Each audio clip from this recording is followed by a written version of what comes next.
today's story, with a minute left, I'm trying to find, I think I have it home, the diary of Tavshim Mem Aleph. I was there, Chaim was there too. Chaim, you were there. Huh? Purim Tavshim Mem Yes, Aleph. not inside, but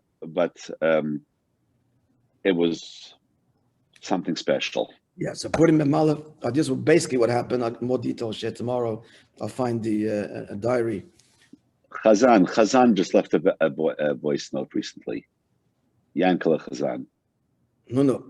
So I'll just tell you what happened was that it was Friday like this year, which is why we're talking about it. It was the first year, we were married a year earlier, so it was just the end of me being in Kollel. So the Rebbe came from Mincha 3:15 and said to close the doors and the window. He went into he davened Mincha, and then they took he davened Mincha upstairs. Mincha Erev Shabbos and Erev Yom Tov was upstairs, like every Mincha. And they took his chair downstairs, the chair that Rebbe sat on, now for Shabbos. But then he comes out of his office. The people think he's going home to have the Suda. By the way, it's the Suda that late, it's Friday afternoon. Like I'm supposed to have it in the morning. Akalponim, and he's walking towards the small zal, and the Bagrod is walking behind him holding a bottle of wine. It's a whole tumult. And they know exactly what's going on. And the Rebbe said to close the doors and the windows. And I knew this, by the way. I recently only heard why. Not to disturb setting up of the shul for Shabbos. What he hears, he's coming, 770 to be descended upon. So that was it. And he sits down, and they start singing Maimer. Upstairs in his place, and where he davens, Erev Shabbos, Erev Yom Tov, in the right side of the shul to face the Arna Kodesh, upstairs, small zal. Like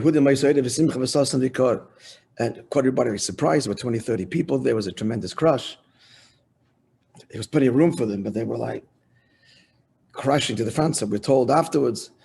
Anyway, so afterwards, the Rebbe said, L'chaim, and they asked to bring his becher. He said, no, on a plastic cup, and drank the whole thing. I think he said a second time and drank the whole contents. There's two versions here, whether he said that their decree is right now no longer. Oh, I heard another thing he said, that's what we heard at the time, but it could be, it's more likely that he said, Chaptarain, this he said these words, that's for sure he said, Chaptarain kol zmanach bin da, and say l'chaim, as long as I'm here, say l'chaim. So it wasn't a blanket removing the decree on mashke. But at any rate, words have wings. By the time I was mitzvah with my friend, Yossi Spalt, not my son-in-law, he wasn't born yet. He says, Yossi Spalt, no, he was born. But Yossi Spalt's uncle, my good friend of mine, when mitzvah, I was actually happy not to be there because you should have been in mitzvah. Hey, we come back to Crown Heights and we hear that Rebbe took off the Gzeira. I cannot tell you what was going on. So my friends came to my house. My house was an address of Fabrengen and so on. In those days, it was a Fabrengen every Shabbos, was Chazor every Shabbos after the Fabrengen. Those were able to Chazor the Maimer. It was constant Fabrengen. That was such a good thing for my wife, but she got a very, it wasn't the first year that I would advocate any Chas and Kala have. Open home, guest staying, almost never a Shabbos alone. We never went to a restaurant, even though there was a restaurant. Not once, making meals. Don't ask. And Fabrengens. Anyway, so the Eilam and my in-laws had come for Shabbos too. They're like, what's going on? Like I burst into the house. The Rebbe took off the Gzeira, the mashke is flowing. In the mikvahs was dancing Rikudim. In the mikvahs, it was more than simple Torah. And then Kabbalah Shabbos, the whole Eilam was begilufin. With thousands of people begilufin. It was a roar like Hey Tavis. Roar that came in, went to his place, turned around, and they were singing the Hakafas, thinking of Simchas Torah. That was thinking those days. They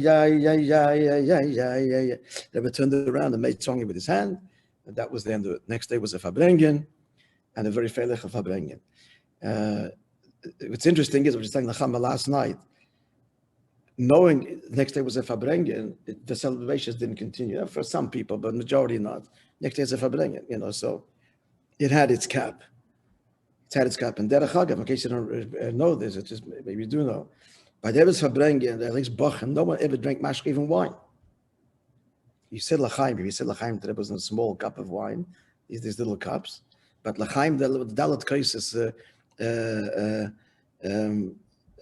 Achan Shal Pesach, we drink on grape juice. Drink wine, you're going to get it focused. It's an interesting thing. But the Eves Farbrengen was like unthinkable, drink mashke. All the years was different at the Al Chassidim, maybe, even only then, very few. So anyway, it was a very feiliche Erev Purim, but Friday night already, it was quiet. Next day is Farbrengen. Everybody's going to be fully there. Although I heard there was, 770 was still a little bit freilach.